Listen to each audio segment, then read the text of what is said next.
கர்த்தரின் பரிசுத்த நாமத்துக்கு மகிமை உண்டாவதாக. இயேசு கிறிஸ்து நாமத்தினாலே நல்ல வாழ்த்துகள். கிறிஸ்துக்கு பிரியமானவர்களே, இன்றைக்கு என்ன வார்த்தை பேசணும்னு சொல்லிட்டு கர்த்தத்தில் தியானிக்கும் போது கர்த்தர் இந்த ஒரு வார்த்தையை வெளிப்படுத்தினார். வாங்க வார்த்தைகளை கடந்து போகலாம். என்னாகும் 23ஆம் அதிகாரங்கள் 23.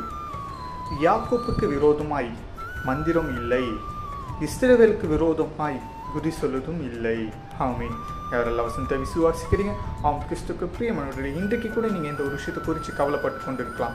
என்னை சுற்றி பார்த்தீங்கன்னா அநேக பேர்கள் எனக்கு விரோதமாக எழும்பி வராங்க கொண்டு இருக்காங்கன்னு சொல்லிட்டு நீங்கள் குறித்து கவலைப்பட்டு கொண்டு இருந்தீங்களே, இன்னைக்கு கர்த்தர் சொல்கிறார், உனக்கு விரோதமாக யாருமே வரப்போகிறது இல்லைப்பா, உனக்கு யாருமே எதிரியாக நிற்க போகிறது கிடையாது. அப்பா, நான் உன் கூட துணையாக இருக்கிறேன். இதுக்கப்புறமும் உன்னை சுற்றி இருக்கிற சூழ்நிலை கண்டு நீ பயந்து கொண்டு இருக்காத, ஏன்னா நான் உன் கூட இருக்கிறது நானுன்னு சொல்லிட்டு இன்னைக்கு கர்த்தர் உங்களை பார்த்து பேசிக்கொண்டு இருக்காருங்க.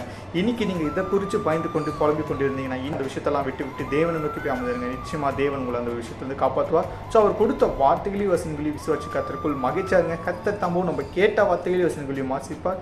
தேவ சமுத்திரம். God bless you.